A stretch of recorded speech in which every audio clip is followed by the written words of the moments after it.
Hit that button. The Build 2 Media Podcast. Why is the button sticky, Gunner? I don't know. Good question. Dude, it's just what I do. Build 2. Malay, Gunner, Zach, and Ben. He literally piled it in his hole. I mean, wouldn't you do it the first time? I would. I mean, it wasn't mine, so. Oh. Now from the Liquid Nitro Studios, here's your host, Blake Anderson. Gunner's locked and loaded. Gunner Cummings. I'll be completely honest, we're out of headphones. Zach Whitties. I bit on that so hard. Ben Brooks. They say that the Don't have an hour and a half. man is the head of the house, but the woman is the neck. And what turns the head? The neck. Never heard that. I haven't either. Not even once. Never heard. I don't even know what just happened. That's what I'm talking about. That's saying.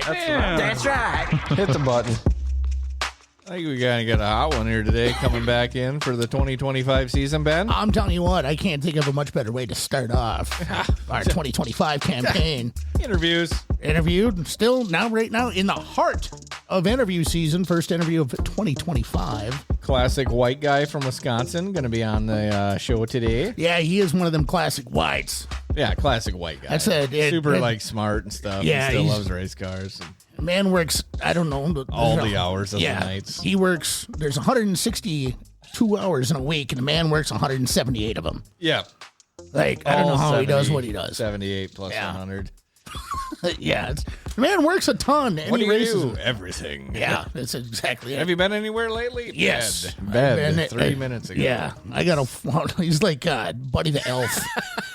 Do you get any sleep? Yeah, I got a full 17 minutes. Actually just came from the bedroom 3 seconds ago. Well, welcome back, Build 2 Nation. Hi. As you heard, my We're name national. is Ben. This is national news. That's Blake.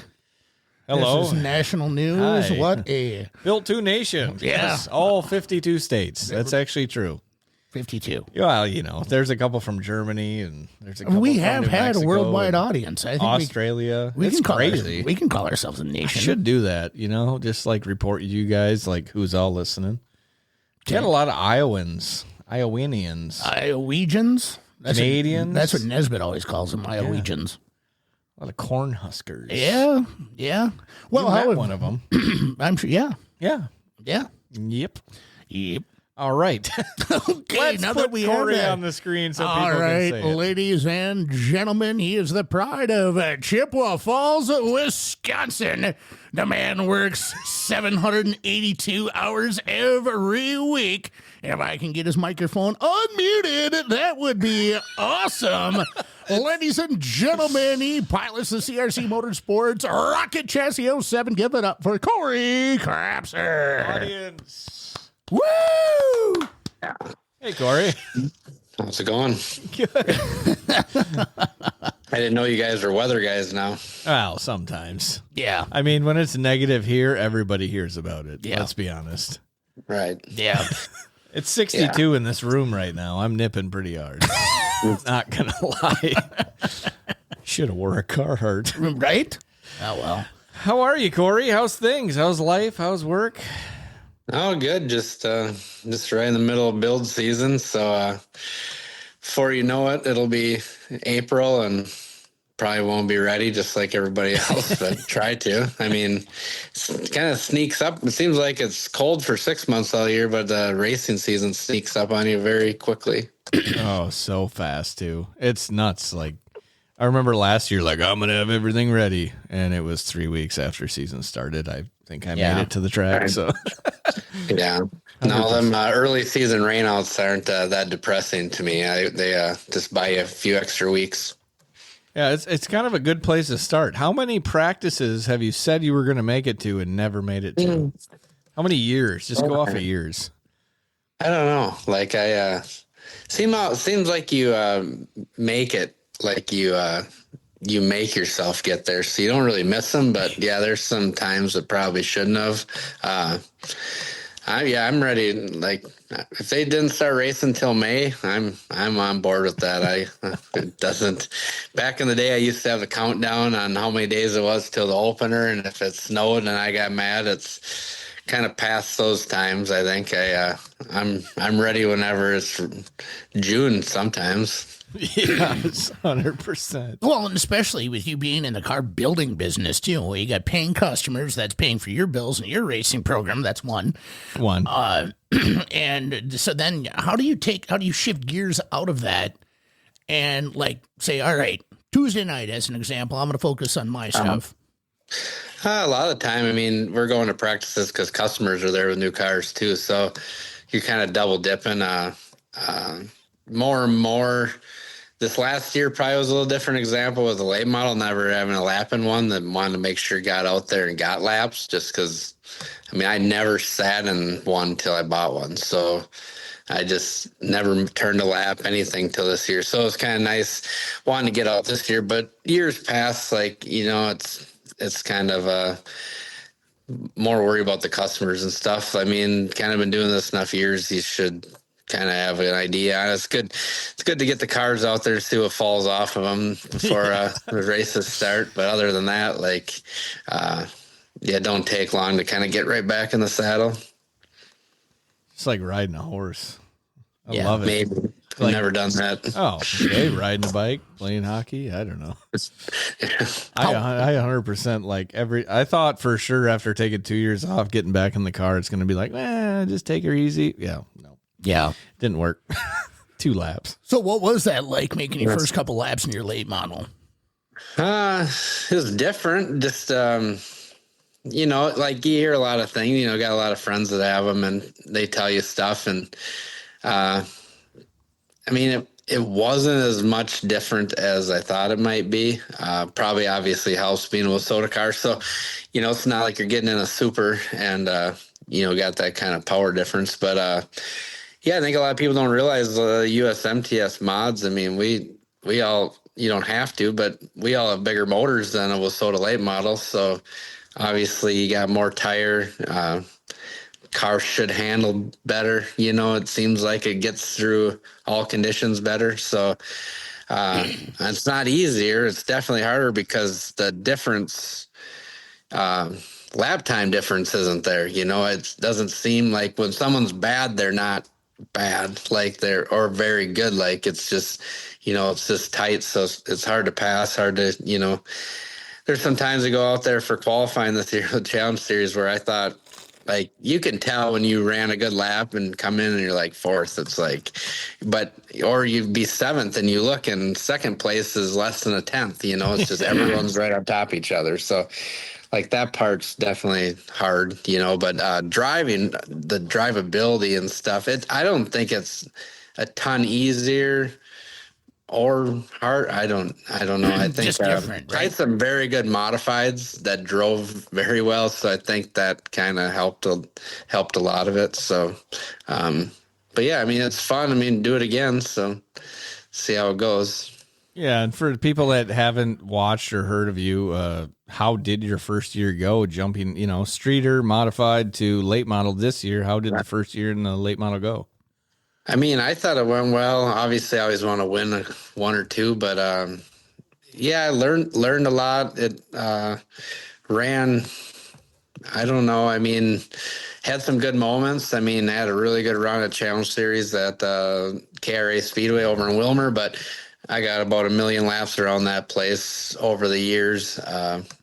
Met my wife actually going racing over there, so it, you know, so ran really well there, but pretty familiar with the track. So I think that's probably the hardest thing for me is running the USRA stuff last few years is not, I've been to all these tracks, but I haven't been to them in 10, 12 years either. So I had a new class of car and, you know, every track's almost new again. So just trying to figure everything out and get everywhere and, you know, try to get a notebook figured back out for everything. So, because, you know, USRA mod, I mean, we basically been around south of here. So other than Cedar Lake, so just any of the tracks. I mean, went to Red Cedar for the opener. I haven't been there since I think maybe like 2016. I think they had an open mod show we went to. So it's just, I mean, obviously ran a ton of laps around there. My first race ever was at Menominee in 2002 with a street stock, but it just,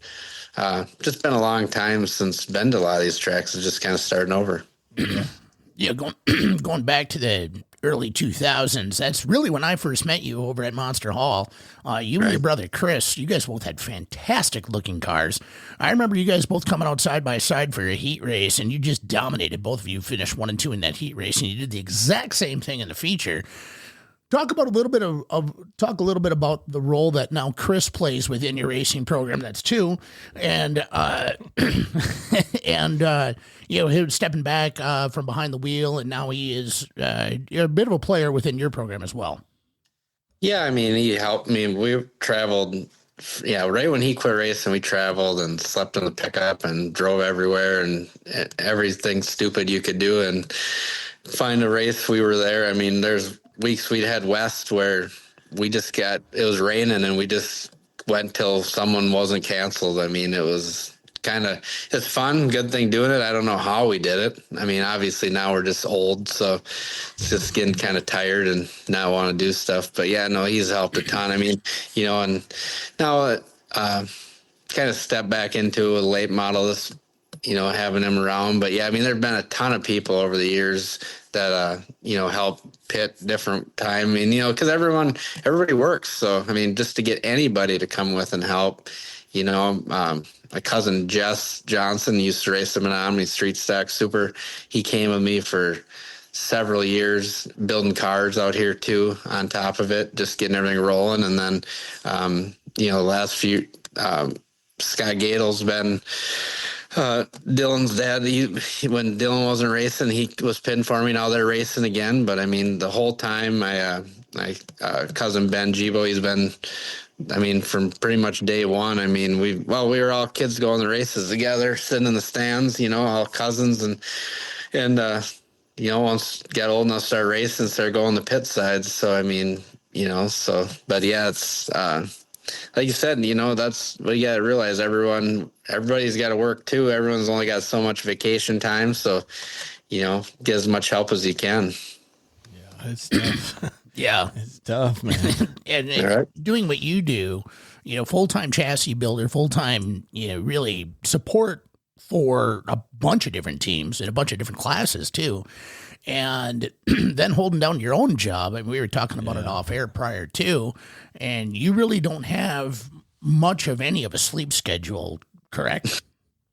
No, just whenever you can get it. But I mean, it's over the years, you get better at doing it. You get used to doing it, process, cars, just, more you do something, better you get at it. So I think, we obviously, don't have the volume of cars the large chassis builders deal with. But I mean, no, it's, just, everyone works good together. I mean, not as much now, but like same thing when I've worked at the same place nearly 19 years. So back in the day when we were racing and leaving at noon to go to Wilmer and come back and sleep for an hour and go to work Friday morning, and probably weren't real valuable to the company at the time. I mean, so they kind of stayed with you, and they understood where I've worked, heavy into racing on top of it. So that helps, definitely boss knows what he's doing. He's been doing the same exact thing for the last 30 years too. So, people that are in no racing, it's just a different, there's not many hobbies that are that time consuming. I don't think there's really any, Right. So just to race on your own. But yeah, I mean, like the last few years we race less and less. I mean, so myself, kids ran karts out at Thunder Hill there for a few years. So, I mean, I didn't race as much. So it's just, just try to get it all done, How'd the kids end up doing? How was that for you as a dad too?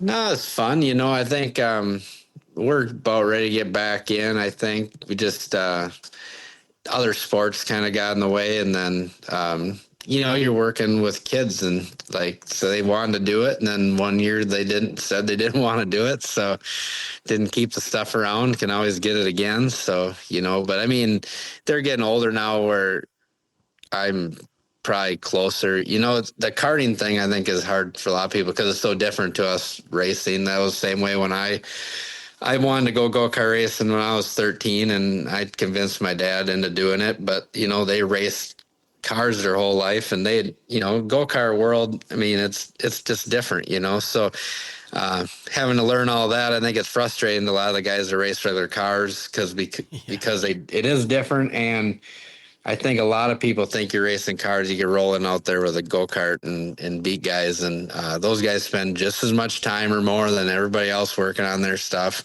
And it's, so I think it frustrates a lot of the guys going racing. You got to put time into it just like anything. So we, with other stuff going on, me racing and other sports, I don't think we raced, the higher you get up in classes with the karting, I don't think, you've done it, Blake. I mean, there's people who race 4 nights a week with their kids, and I know how that works with racing. You're not going to roll out there racing one night every 2 weeks and, compete. Well, then, do the kids get discouraged too? So just kind of got to be, I think when they want to do it bad enough, and then put the time in and really want to do it, then I think try to do it again, but we're getting closer now to the car age, so which is easier for me. So it's just like, but yeah, the kart deals, like I said, that's where I started. I mean, raced out there with Mike Keller and Mark Girth. And I mean, we all were kids rolling around together. And I mean, some guys are still out there racing that we raced with,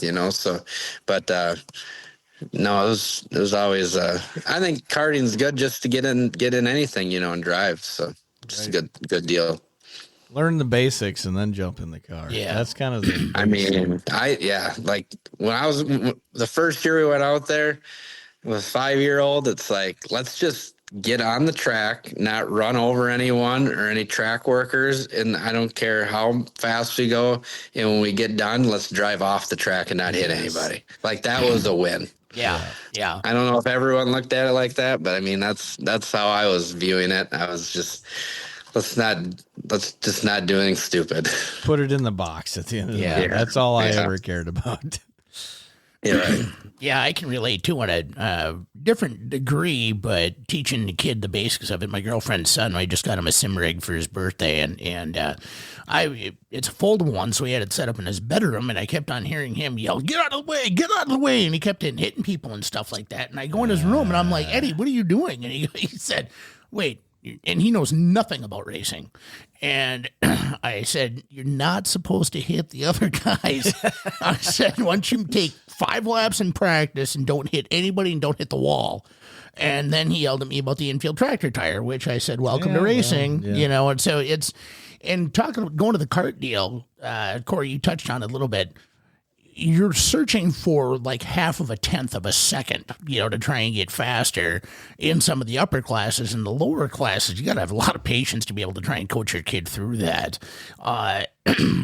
Have you utilized some of that patience from where your kids where they're racing and then trying to deal with like a moron like me who wants to buy one of your race cars and, that really teach the basics of setup and all that? How does that kind of correlate? No, I mean, I don't, the kids, racing with the kids is definitely the hardest I've ever done in anything in racing. I don't care what, it just was, you just talking to someone that they don't understand, like that's all I've ever done. So, I mean, they just, even things you think would be basic, it's just very hard to explain to someone young. Ways you're working with customers that are adults and they've raced and know just, it's just basic things, that was the hard part. But, but yeah, like you said on that sim deal, you act like you never turned around and drove backwards on like NASCAR 2002 and took out the whole pack. Yeah. Did anybody yell at you? I was the only one that I had no supervision when I was doing that, but exactly. Everybody did. Everyone gets bored. Yeah. It was just funny though. I mean, with Eddie's reaction, he just gave me the strangest look. Like, you mean you're not supposed to do that? Well, there's some guys that race late model that need to hear that, I think, too. in real life. Hey, I definitely can attest to it. Yeah, I mean, I've done it, but I also know you're not supposed to do everybody's hit someone, but I mean, some guys, it doesn't seem like they care too much if they do it or not. Yeah, and unfortunately, you were on the bad end of some of those incidents last summer, too. And and that's got to get frustrating, too. Like, brand new class, brand new group of drivers. You've raced with some of them in the past, but then you go out there and you're on the, Well, I just spent a pile of money tonight, and it wasn't my fault. That type of a deal where you get involved in I those remember wrecks. walking up to him at Cedar. I think it was Cedar Lake. He's pounding tin, cussing and swearing. I said, "So that went pretty good, huh?" Yeah. Yeah, gotta teach these boys a lesson again. I think a lot of guys, one thing you learn running the few years with USMTS is you're raced with the same, dozen guys every night or 10 or 15, whatever. So, and you're traveling with them, you're parking with them.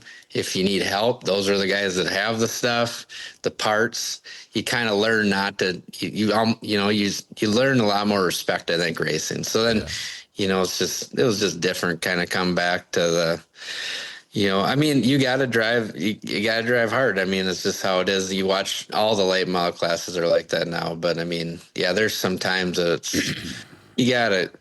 there's some guys that ain't working on their own stuff, pounding their own tin out, and it shows. Yeah, it's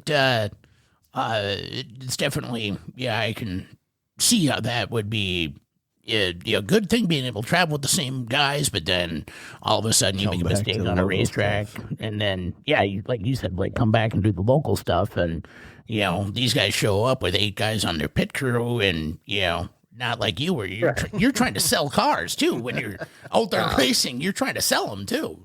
Plus, the older you get, the less you want to pound on tin. Yeah. So I'm probably just talking like an old guy now. So That's fine. It's fine. I got gray hair too. Don't worry about I'm it. losing my hair. I got gray hair.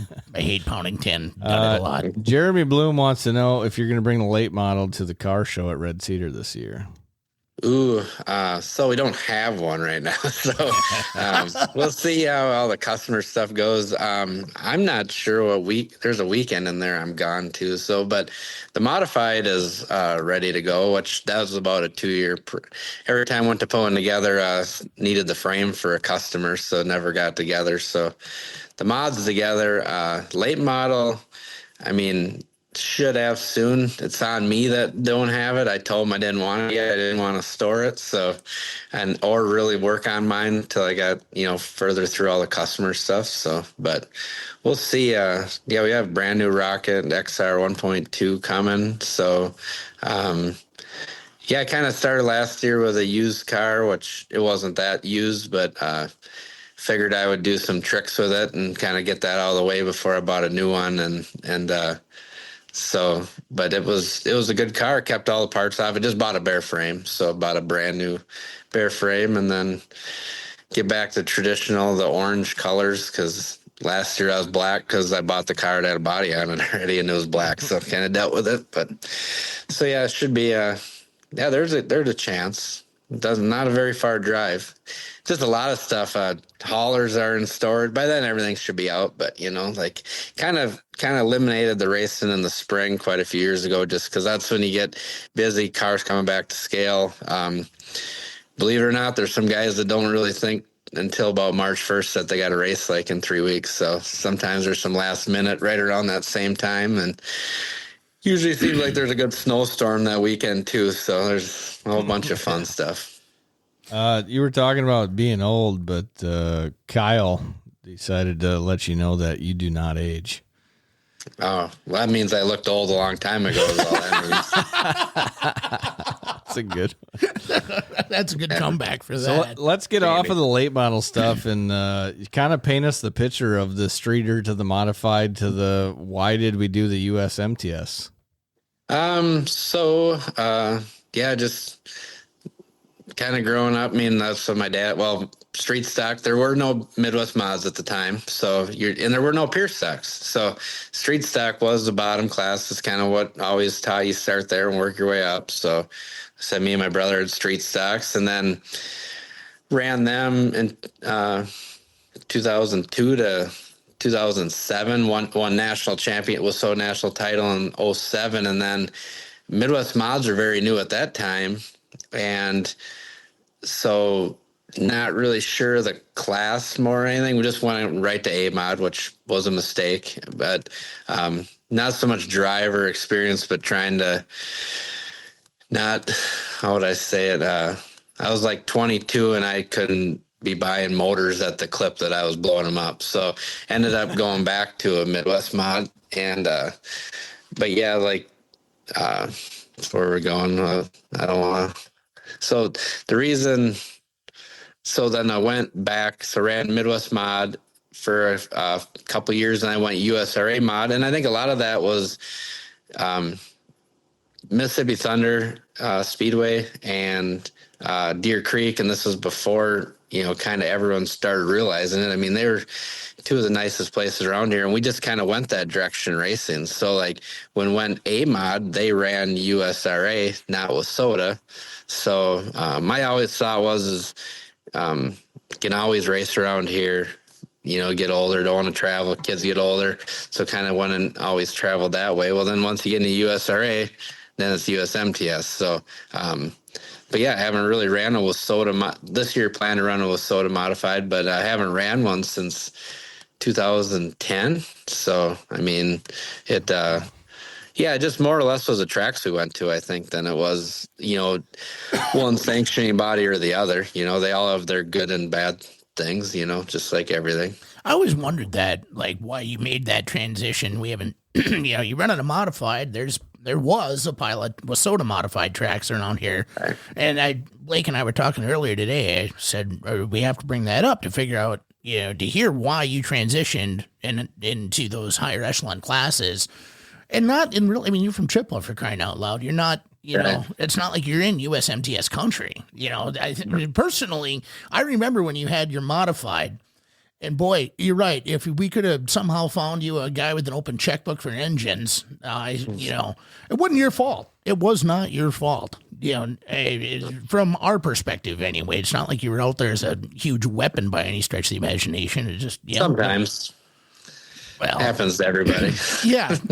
The sometimes when you completely out to lunch and you're set up or whatever, but that doesn't seem to happen that often to you. You are way more of a cerebral guy than I think a lot of people give you credit for. I mean, you know, you're approachable and all that stuff, and you're willing to help those who, you know, need it. But you always got that second or third wheel going. You're always thinking about the next thing, and I would attribute that to be a significant part of your success, just your ability to be able to process and think information-wise. And if I do this, it's going to happen this way based on this track condition and so on. I mean, you always seem to be a step ahead. Yeah, I think just, you know, working with just building cars too, I think helps a lot. I mean, you get so much more perspective from other people, you know, on how things are, and, you know, just more feedback into everything. But yeah, I mean, you know, just, it was always, wasn't always that easy getting to the track every night and figuring out how you're going to pay for what you blew up. And I mean, we wrecked 3 street stock motors in one weekend, and thanks to Troy Newman at Troy's shop, we never missed a race, you know, and so there's a lot of people that help, you know, get us a track every night for years, still have those guys. And obviously it's just I don't know, like that's just what we'd always done. Like, I mean, our family, like we didn't hunt, we don't hunt, we don't fish, we didn't have a camper. We basically raced all summer, worked on race cars, and then in the winter we ice raced and worked on ice cars. So it's like, that's just, I'm not good at anything else. So I don't even know I'm that good at this. So, I mean, just, this is the only option. Well, I would consider that you're pretty damn good at this, Cory. I mean, yeah. I think you made it work. Yeah, I think you're doing okay. I mean, all right. Yeah. I mean, your resume is 15 miles long, for crying out loud, and it's got, you know, pile of wins on it. And yeah, I think, yeah, you don't give yourself enough credit, I think, is what we're trying to say. You've made it work, and you've done damn well. Yeah. No, we just we need to get some wins with this late model. Just next step. That way, I can start my descend back down to street stock. I just gotta get to the top first. So wait, does that mean in a couple of years from now you're going Lucas Oil or World of Outlaw Racing in that late model deal? Or probably need a 410 Sprint first, and then come on, you Sally. I need to do it. You should. You could start off in mine, just something small. There you go. They seem like they drive how I'd want to drive. Just try to find some traction somewhere and mash the gas. There's lots of traction. We just don't have enough power. That's half the problem. Oh, Well, with yeah. yours, figure yeah. that out. But you throw a crutch on top of you, then you got all kinds of everything you need up there. I love downforce. That would definitely help. Well, then it seems like maybe next October we can go to the Arrive and Drive at Cedar Lake. You can drive a Maybe. sprint car. You need to get a big motor first. I could probably arrange that. I mean, you put the 4-barrel on it, ain't too bad. Yeah. If it's got fuel. That's the shitty part. I didn't have no fuel. Right. What's give me some of your highlights from the streeter career, because I know you traveled half the world. I mean, I'm pretty sure you put it was on a just boat. fun. I mean, it's just I don't know. I mean, won a couple national championships, but won the Little Dream back to back. I believe still the only driver to win it back to back, but they also didn't pay very much back then either, like they do now. So I probably could have retired at what they're paying now. But yeah, every year everyone wants to ask me if I'm going to build street stock. It's like, I don't think guys give those guys enough respect on how hard that class is. And, the guys running it, winning now are guys I raced against. I mean, in a street stock, and I haven't had one in 15 years. So, I mean, they're very good at what they do. Anyone thinking they're going to go get a street stock and just roll in there, I think is you just don't really have enough respect on how hard racing is. But street stock was awesome. I don't know. I mean, I think I like them cars. I mean, I still have a 83 Oldsmobile Cutlass that I drive.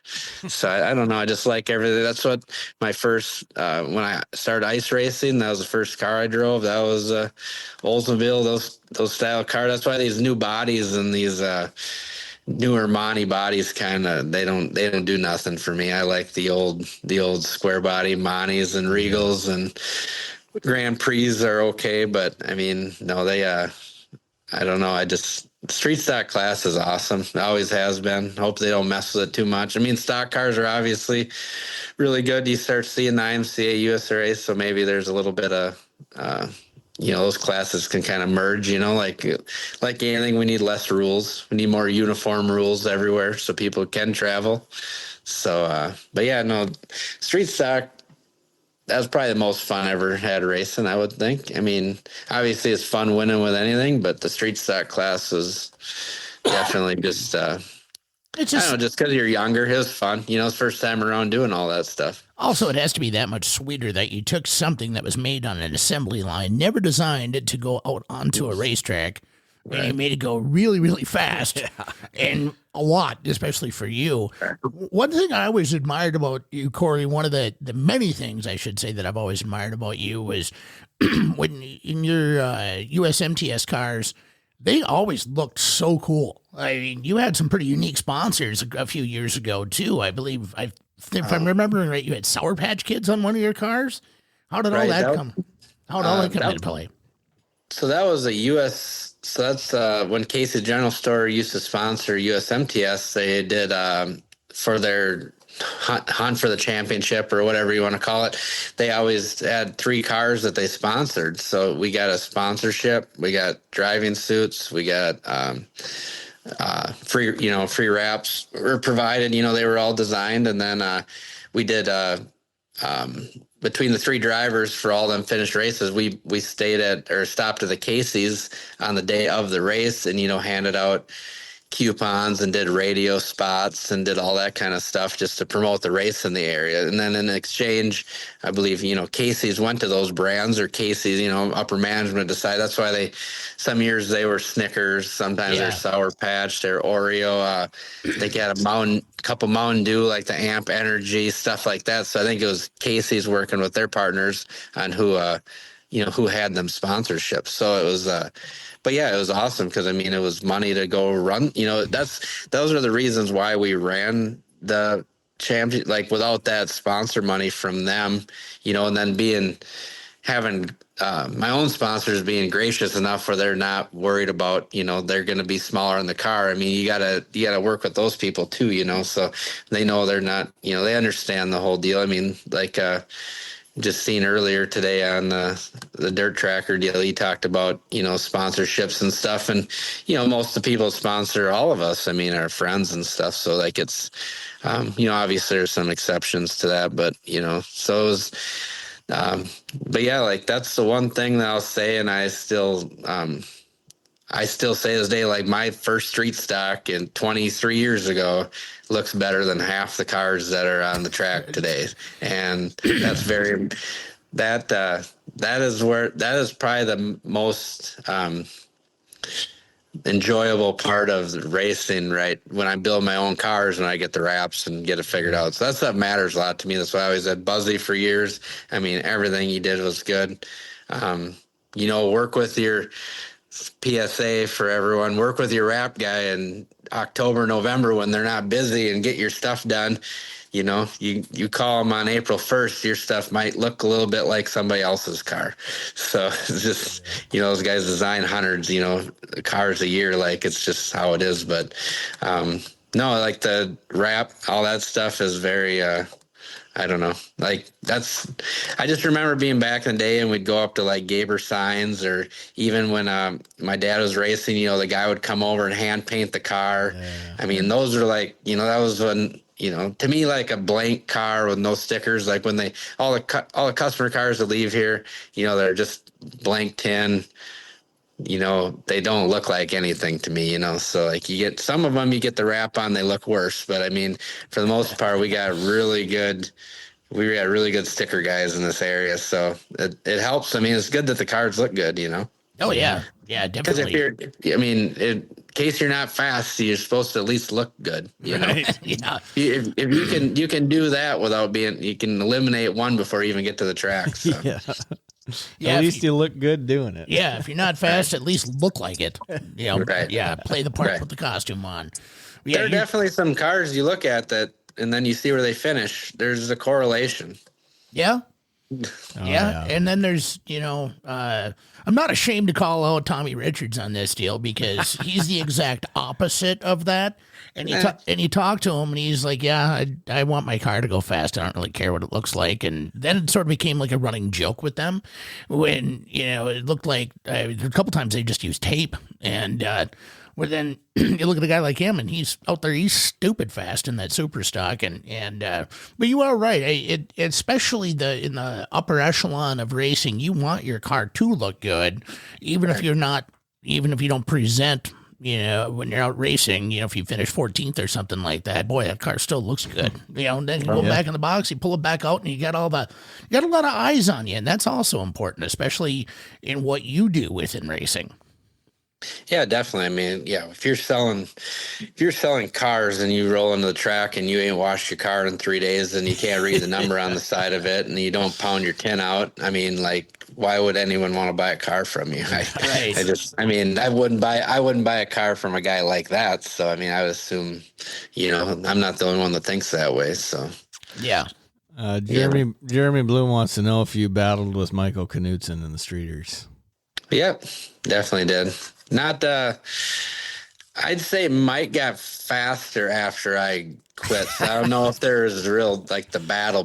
There's probably a few times, but he got, when I moved on classes, but I started a long time before him too. So, but no, those guys are awesome guys. I always worked with his dad when looking to buy trucks and stuff. So when he used to work down dealerships, so. Yeah. Caleb decided to let everybody know that I, Blake Anderson, am not fast, but my car looks good. So, that's always a good thing. Thanks, Caleb. I'll knock you out tomorrow morning. I was just going to say, he forgets that you work with him and you'll be seeing him tomorrow morning. And he said he was going to be in the chat just shooting some shit. So, well, yeah, that works. So, not a lot of people know this, Cory, but you got the opportunity to go to North Carolina and do a little race out there. How was it? How was the experience? Well, so Cody Welch owned the car. He's from Green Bay. He raced quite a few years ago and he got out and he just got back in and he bought a car towards the end of last year and he was real excited to go racing. But he wasn't ready to drive himself yet. So he he had a driver lined up to go to World Finals. He was all prepared to go, and this was like we raced Wednesday. I think he called me Monday night, and I never met the guy, and got on a plane and flew down there. Like I said, I never met him until we walked up to him in the pits, and we had some troubles getting going. I mean, he just had some tranny problems. He didn't race like the whole first day, which just kind of set behind. Plus, I've never been in a super, but yeah, I just looked at it as I would say years ago I wouldn't have did it because I knew you might look like an idiot, and I'm just like, how many opportunities it's good to be in, and I think we made it don't really look that way, but like, I mean, I know I watch every super late model race that happens everywhere on every streaming deal. I know all the guys. Like, there's some pretty decent guys by the last day that we're running with or passing. So I mean, just kind of started by in the 8-ball, but it was I mean, I'd never even been to North Carolina before, so to just roll in and it was a fun deal. I mean, it was I'd do it again in a heartbeat. So it was so I think there's going to be some more. He's talked about going to Ocala possibly, so I might be in it again here in a few weeks. I just haven't kind of early stages of figuring out, but I guess we're way ahead of the last time. I found out like the day before last time, so I guess to see how it goes. Well, you're way ahead, because if he invited you to drive again, I mean, he must not have been too awful bad out there.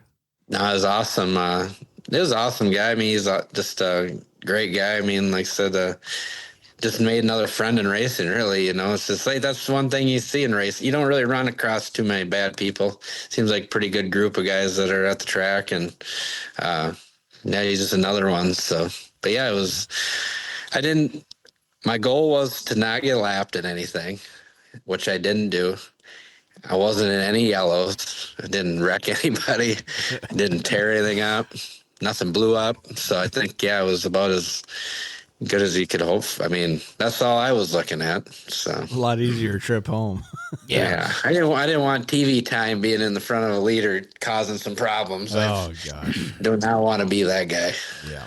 You want the TV time, just not in that way. Yeah, definitely. Yeah. Not that way. So, and down there don't take long. That track's so fast. I mean, and it was pretty hammered down. So you start in the back, you get some guy up front in clean air. It don't take him long to catch back to the pack. So, no, it seemed like past cars in every race you're in. So, I mean, we weren't the worst one there. So it's always a good start. Well, you've got, I'm sure you got a pile of orders. Are you building any, how many cars you got that you're building out for people now? Approximately. This year, basically, would have been, so when we switched to building our own cars, the Cadillac chassis build our frames for us, call them Cyclone chassis, Cadillac, call them whatever. They're just, but I knew those guys from the days when I had bought cars from GRT. I had a good relationship with Zach Whalage and Jack Sullivan, who is Cadillac chassis. That a lot of guys, he's raced late models for years of mods. So we would have been April of 23. So a year and a half ago, we built car number 1, and car number 29, 30, and 31 will be here in a week or two. So, I mean, in a year and a half, I mean, it's obviously not the numbers that the major, Rocket, Longhorn, those guys pop out or anything by any means, which not trying to be, but just, for that many cars, for for basically one guy taking care of all of them, maintenance them, rebuild them every winter. Every time you add a new car, that's another one that comes back every winter. And I think that's the one thing, being more concentrated on building Midwest mods and B mods, is the guys don't jump new cars constantly, so those cars don't go anywhere. So I mean, we have 2012 2014s that come back every winter to get maintenance. So build new cars, obviously we always want to get new ones out there, but this year we're probably, this season, be close to like 10 or 11 brand new frames. But there's always 4 or 5 cars here all the time getting maintenance and ready for next year, and just going through everything for customers. And then a lot of cars are turnkey now, so that's quite a bit more work than back when we were just doing rollers, basically, which you can build a roller real quick. So when you got to finish the whole entire car, which all these guys know that it's good that it leaves, because it's usually it should be put together, everything how it's supposed to be. So before it leaves, a lot of guys are out of the area now. So, driving back 7, 10, 12 hours, like no one wants to do that. So they just ship motors and ship them in and trays, buy everything else and roll in here. And I mean, we have guys sticker the cars before they leave here. I mean, there's a lot of cars leave here just ready to go right to the racetrack now. So, that's pretty. So yeah, this is quite a bit of. It's good, but it's a lot of work. The evolution of your business really is what it is. It's pretty incredible. I mean, so for you to be able to take a step back, not only in your own program, but also be able to focus on what you've got going on, with your customers, while simultaneously keeping everything else organized and advancing in your building and advancing in some of the technology that you're using. That's all got to be pretty damn rewarding. I mean, I've watched you develop and do your thing for the last 20 some odd years. It's jaw dropping to me when I look at everything that you specifically, Cory Crapser, do. You ever just take a step back and think, "Yep, wow, holy shit, what have I built?" And it's awesome.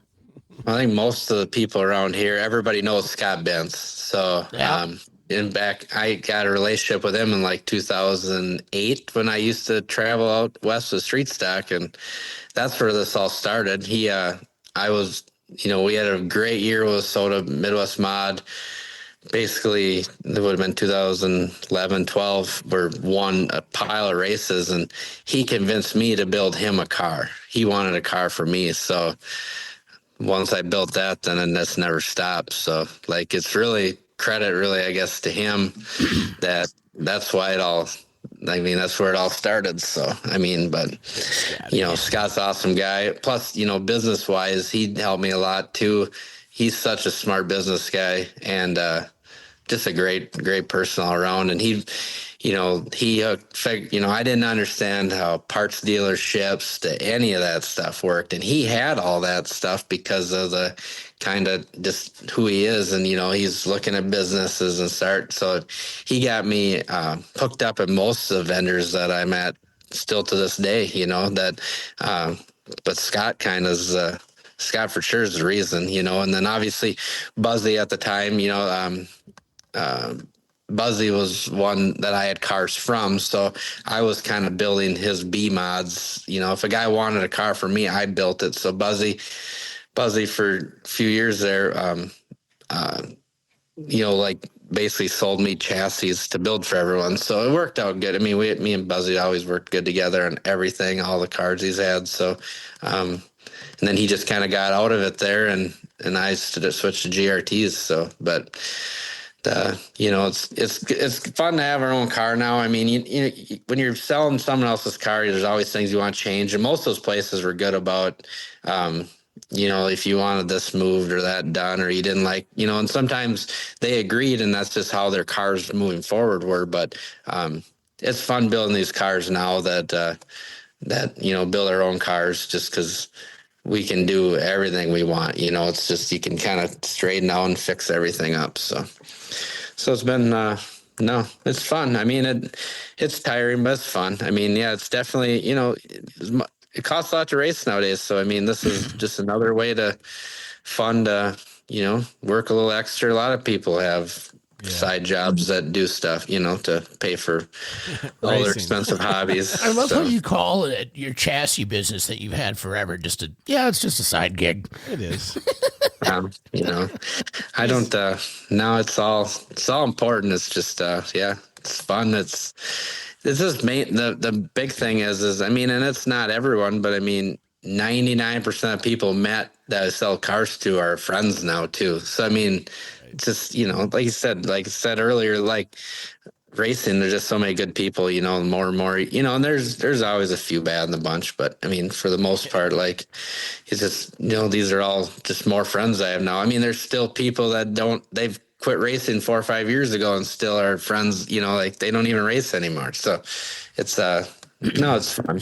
Well, that's what I tell people all the time. Like, if you're not in this sport, not in this business, you get in this business, it's like the mafia. You're in it for life. And I've got my uncles raced in the 80s and 90s, and they all still have trouble going to races because, like, I was at the USA Nationals last year, and I asked my Uncle Gordon, like, so how you doing? He goes, there's a reason why I can only come to this race. Maybe one other one is because it's such an addiction, and the addiction is the people and the business relationships that you've made. I mean, you're in a really good position, too, with Scott Bintz. I mean, the guy built several companies from nothing and sold them for a pile of money. And, you know, just the 2 conversations I've had with him, he's just like, yeah, I'm just a washed-up B-mod guy, whatever, you know. He's a great guy. Oh, yeah, phenomenal human being. But the humility of which he has, and you have, too, Cory, I mean, we've been complimenting you and giving you flowers, and you're just like, yep. And I applaud it, man, because I wish I had some of that humility, but my position in this world, I can't have humility, you know what I mean? But for you, I think it's incredible, Cory, and just the advancements that you've made have 10,000% benefited our sport, and the racing's better because you're in it. That's really what I'm trying to say. No, it's just like example. I mean, Michael Truscott, I mean, like the only reason I know him, he bought an old street stock of mine, like in 2004. And now he lives a mile down the road. Yeah. Our wives are best friends. We're best friends. I mean, like, you know, kids are, I mean, you know, it's just, no, it's like I said, the racing, that's the most important thing to race. And when you get done, I mean, like, it's all the people meet, because you only can race so long. We're all going to run out of money here shortly, you know, so you have to do something else. Run out of money or run out of talent. One of the, you know, I mean, or just run out of the ability to be able to do it. Right. No, definitely. You're talking about Truscott, your relationship with him. Here's another cerebral guy. I mean, you were telling me, Blake, go ahead and tell that story quick. You told me they were building the ice fishing pole. You missed the party this year. I don't know why. Work. You know, I kind of missed you. I wanted to take some money. Like, hello. Well, Michael shouldn't schedule a party a day after Christmas. 100% That's his own fault. He doesn't. Yeah. He won't. He'll give up listening before this point, so he won't even know we're talking about him. Yeah. It went too long. You don't have the attention span for this. So. This is definitely still playing in the background somewhere. Yeah. No, we go to the party, and like where you put all the food, he went ice fishing or whatever that week, and within 2 days he already had something designed up to jig the pole automatically for him. Thingamajig.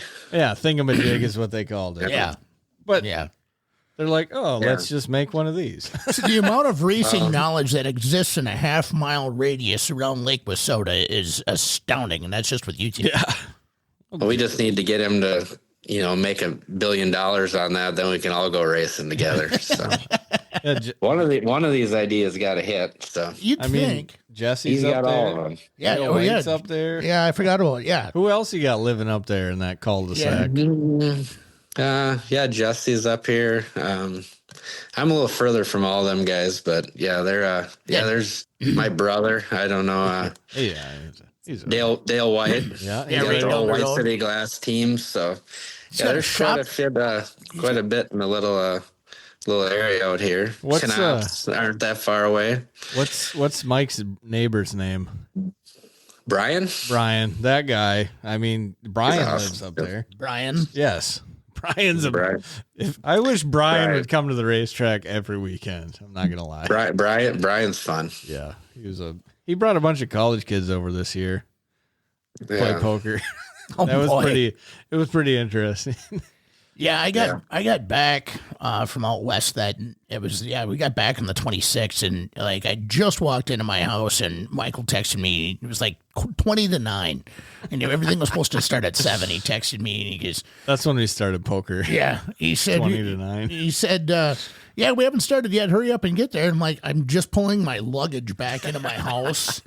And I'm like, dude, I told you earlier, like, I'm not going to be able to make it. So I felt bad, I felt bad, but it would have been at least another 45 minutes for me to be able to get up there. And been out there. It's been a pile of fun. And I imagine you looking out at the table there, and you just think, engineers and machinists. yeah, And and you're Brian. and you're right there with him, And Cory. beer. And beer. Lots of beer. Lots of Yeah, beer. yeah. Chris got really mad at me last year when I took his money. Yeah, sounds about right. Yeah. He didn't complain too bad. He was just mad. Jeremy wants to know if you're going to do St. Louis. If you're going to do the dome. So I'm starting to come around on St. Louis. I'm probably one of the, I don't know. I've kind of been an anti St. Louis guy for quite a while. I think it's just really hard when you spend all winter building cars and you go down there, or we watch it from home every year. I haven't been down there, but just see guys tearing stuff apart like they don't, people go down there and just tear their whole car up, and then a week later complain the racing costs too much. So I never really put the two together, but I'm coming around on it. It seems like the track's been better every year. I mean, and it's getting better racing. People are figuring it out. Like I see it, but it's I almost not like I am with like football right now. Like I'm ready. I'm good for a break now for like 6 months, and like it seems like racing gets done. I'm gonna watch it, but I could use a little bit. It seems like the breaks in racing are kind of gone. Like that, the late model. I mean, if I don't want to say they're gonna saturate it, but like sometimes you miss something more when it leaves for a little while, and Right. now they don't stop, so it's just plus it puts a strain on a lot of the guys that are pitting and working for all these big teams, not even just the money, just they're already gone all summer, now they get like Christmas off, and we're back racing every weekend, so I think it's gonna cost you have less and less people that want, it's like at any level, you see how many big teams are looking for pit guys constantly, even to pay, paying pit guys. I mean, we're just happy to, get guys come with, buy them wristband and maybe a cheeseburger or something, but to those guys, I mean, they're getting paid money. That's their job, and they can't find people. So I don't know. I think, there's plenty of racing to go around though, right now. I mean, it's hot right now. Late model rate. I mean, it wasn't that long ago, the late model, I mean, not the national level, but it wasn't like it is around here. Look, the numbers are back, and late models they're like the cool thing to have right now. So, which is good, So, I mean, it, but it's hurting the modify count too. So just it's all kind of compromised. Some more Midwest mod guys need to move up, keep filling the classes up, so.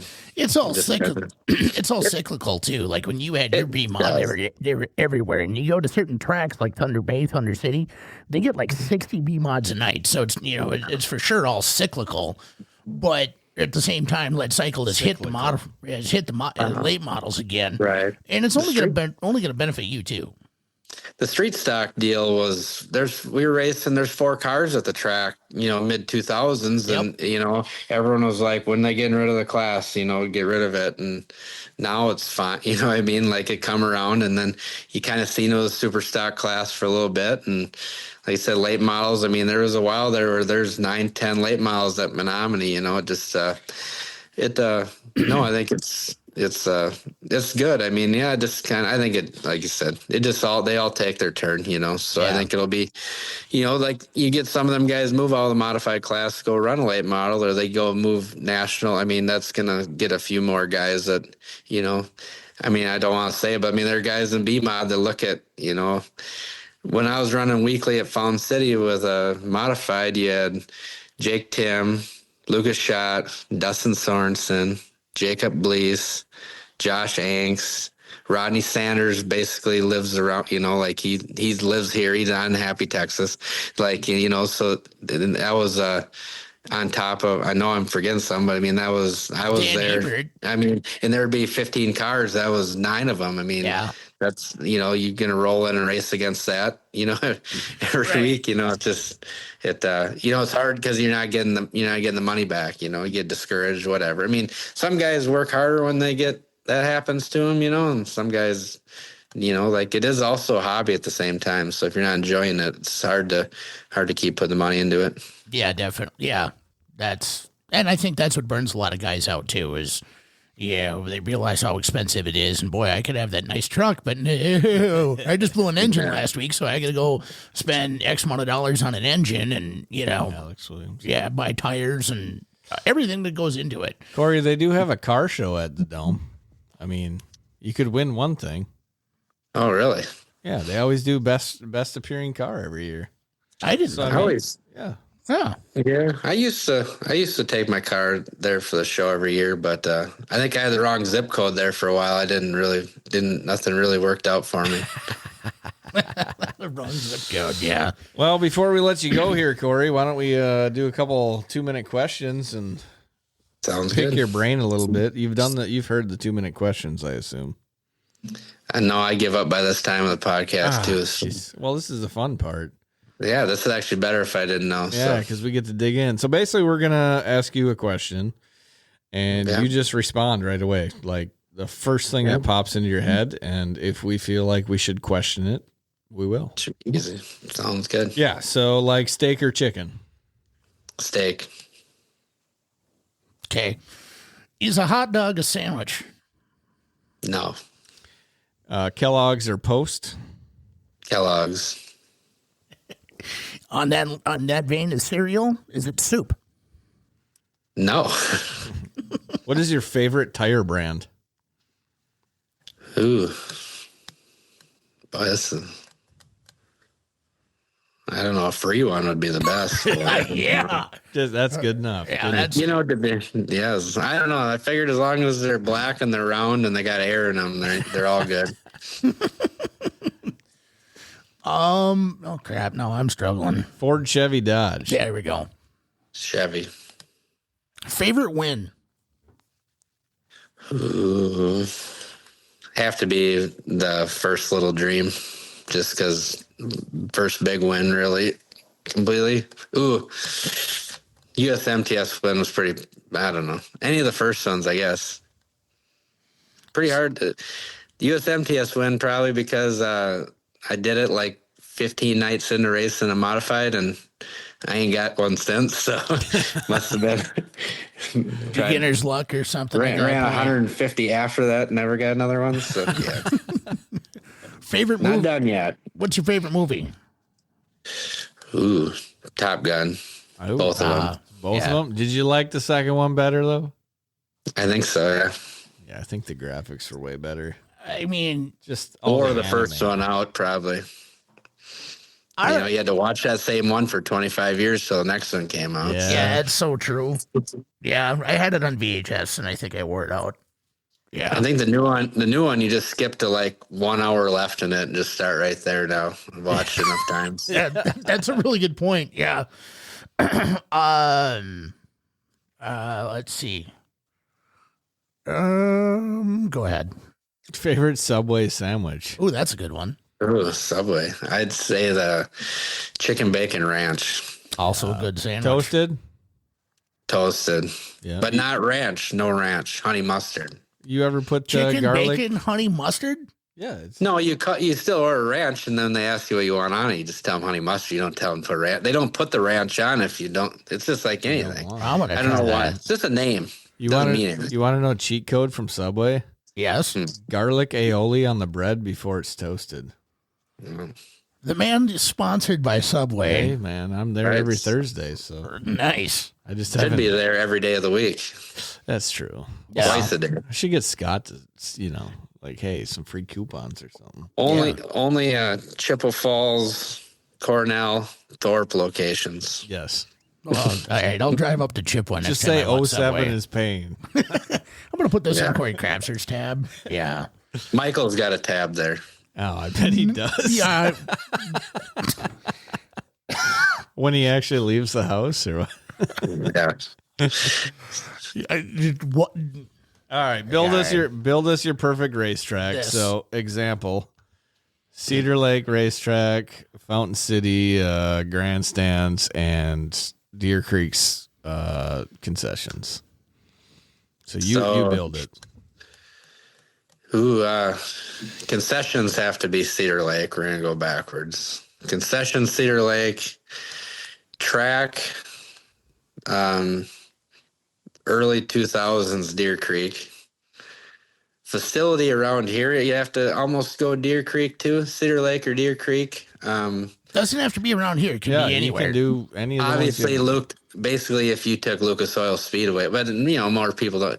Lucas Oil Speedway is by far everything.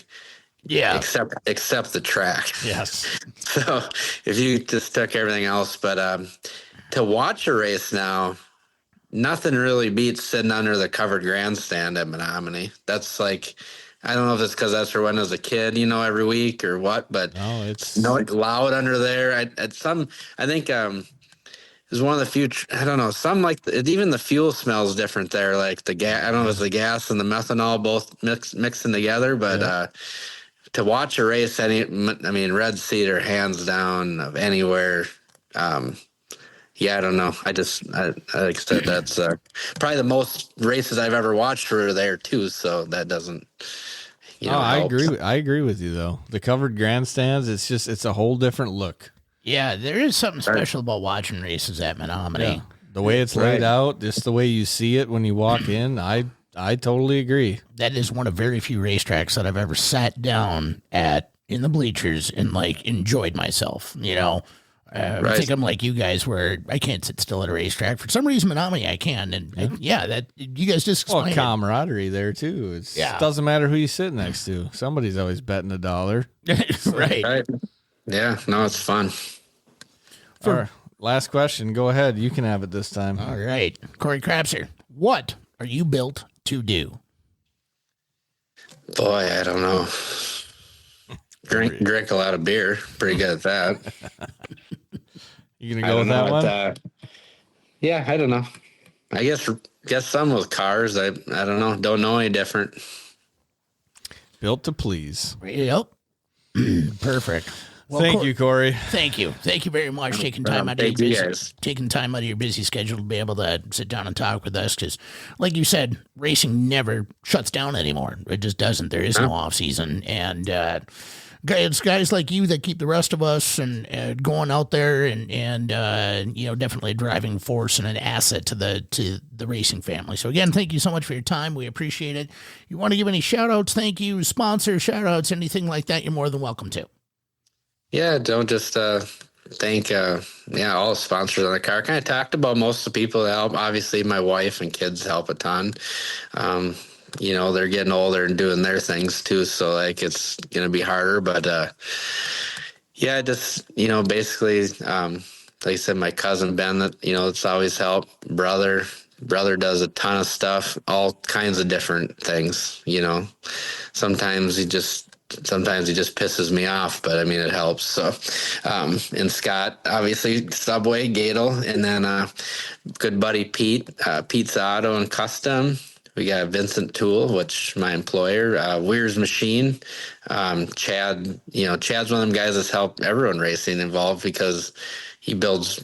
There ain't a car out there that don't have parts from Weir's on it nowadays. So. That's true, yeah. But yeah, no, definitely. All the people, really, the years I've had, built me cars and motors. Talked about Troy Shop, Troy Newman, Baxter Engines now. Jake Tim, when he was building engines, had stuff from him. Obviously, all the Rick Krasinski started all the street stocks, and then the Shaw to the GRT to MB Customs. Jimmy, Chris, and Mark, all them guys helped me a ton for a few years when I had modifieds from them, and then Zach Vanderbeek probably did the best for me for mod. He showed me kind of how to work with customers. There's not really a better guy out there. He showed me how I wanted to be, working with Zach. So Zach was awesome, and he still helps. We still, on our modifieds now, we still got Vanderbilt parts on them that we buy from him. So nice. Just been awesome to work with, and And yeah, know all them guys, and obviously Jack and Zach at Cadillac Chassis. Just keep building those cars, and they're beautiful and they're fast, which is most important. So yeah, no, just that should be good. All right. Well, again, Cory, thank you so much for your time. And, yeah, hope to have you back on here, end of the season, maybe, if we have an end of the See season. how the 2025 Yeah, goes. definitely. Always available. You got merchandise yet? You got any shirts or anything? Are you We got getting some any? stuff. We got a lot of CRC and everything. The CRC Cyclone chassis. We got some late mod. We got a little everything. So yeah, we got merch. We're not as good at advertising, making it accessible to buy, but yeah, anyone can message me. We get it to you. So we got Venmo. We ship every day. So All right. Well, that's good to know, because look for a DM from me probably tomorrow just to see what you got. Because we got the big boy sizes for you. perfect, because I'm not small. Me neither. All right, Cory. Well, thank you so much. We appreciate you, and yeah, we'll see you on down the road, brother. Thanks a ton. I'm good. Thanks, Ben. Cory. Thanks, Blake. All right, bye. Cory Crapser. That was fun. Yes, it was. That's good to be able to talk to a guy like him, and oh, does it mean we can do this now that TikTok's not been banned? Hopefully your thing's not a touchscreen. It is. Oh, well, here we go. Well, why don't we just do what we did before? It's fine. It's still We're logged good right in. now. It's still logged in. So anyway, those of you who are still watching, find us on TikTok. We're going to do the Built to Overdrive segment on TikTok. Yeah. And yeah, find us over there. We're going to be on there, I don't know, 5-10 minutes, something like that. Well, And- we're on right now, so I was just going to keep continuing. Oh, That's where I I was see going with what- this. oh. I wanted to let you know that Jake Tim, World of Outlaws, Yep. big update. That was pretty cool. And next week, hopefully, if everything works out, we should have a Vado update. Yes. We want to do some interviews with some people that raced at the Vado Speedways. We can't tell who it is yet. He's a pretty good shit. Yeah, you're He gonna likes like to it. have fun. Just put it that way. You're gonna like it, so you're gonna want to be around. It's confirmed. We just got to set the date. When we put it out there and we say we have a very, very special guest, this guy, he's special in more ways than one. In the head. Did you recover, Ben? Christopher would like to. Oh, for my birthday. Oh, yes. Hold on. Let me finish this thing out. No, I'm just kidding. You're good. Yeah. How was your birthday? Oh, it was fun. It was a good time. I think there's probably 25, 30 people there, and Mike Schneider and his wonderful girlfriend Miranda had hosted it because Mike's birthday was on the 10th. So it was a joint birthday party for both of us. And Matt and Tasha Brandemule brought us each matching gifts. So we got Nerf guns. We have, the light up glasses that are made out of just the glow sticks. Oh, yeah. Yeah, we got those. We got some Matchbox cars. It was really nice. And it was, thank you to everybody who showed up for it. It was awesome. And Kyle Johnson, I don't remember you being there. Actually, there's because he wasn't there. He lives way down south. Classic Kyle. Yeah, you don't remember shit. Kyle. It was a lot of fun. Hangovers now at 43 years old, I've discovered they last a good solid day and a half to 2 days. And so definitely got to try and figure that out. But, And he's allergic to eggs. God, I found out. So I did a food allergy test recently Allergic to eggs. because I've got, I think everybody Old man disease. should know what they're allergic to. And, they did a gut test and tested my adrenal glands and a whole bunch of stuff. And Getting older. trying not to do that. But found out I'm allergic to eggs. What? Chicken. Butt nuggets. And they He's specifically allergic to the butt nugget. told me today that I could try duck eggs or quail eggs. Wow. Yeah. Let me go get a quail quick. Yeah, I'm just going to go to the quail egg store. What? And Maybe it's in the organic section. I Or don't know. I've never been there. But then I find out Vegan. I'm allergic to bananas. Yeah. What? Well, you were born in the U.S. I haven't seen a banana tree lately, so I don't understand the banana I one. don't get it either. Yeah, Maybe pistachios, which sucks because I love pistachios. You're allergic to pollen now too? No, I'm definitely not allergic to pollen. Be It a does. bitch having a Christmas tree farm. If Right, exactly. Chew all the time. That would suck. Did you hear about Haktua? With their don't know. crypto scandal? Yeah. Scandal? Yeah, she got caught. She was running from the cops and shit. Oh, is she really running from the cops? I guess that's what they say. She was too stupid to know what she was doing Oh, on that. jeez. Why so violent right away? Because she's like, okay, if I come to you and I say, I'm going to start a Built 2 crypto coin, not calling you stupid when I say this, but a coin, it's a cryptocurrency has to be like a tool. It has to do something. Not like Bitcoin. Bitcoin's just digital gold.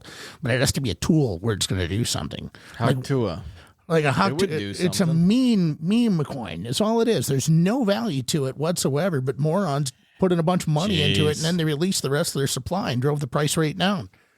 And she had no idea what was happening. Do I feel bad for her? No. Hello, like Dustin. you should be invested in your business all around, but the Yes. things they just threw stuff at her too quickly.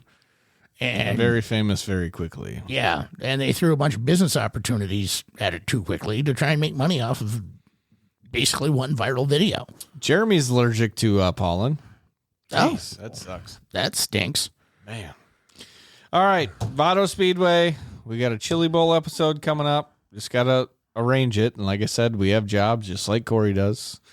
So in order for us to get all this content done, I have to make everything work week by week. So I Yeah. apologize for the late stuff, but hey, man, I don't apologize. we're just out here doing our thing. We're just doing us. We Yeah. don't apologize for nothing. I'm going to go ahead Providing tens of people with quality entertainment on a random Tuesday night.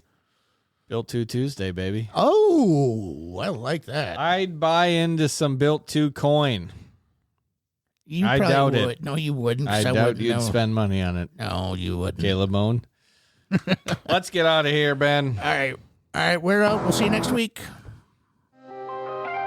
Bye. Bye. Bye. As always, that was anticlimactic. You got something to Look say? for our Hit up t-shirts. the Built 2 Media podcast and let them know. Built Like, 2. comment, and share There you on go. TikTok, Instagram, Built Facebook, YouTube, Media. and at built2media.com. Built.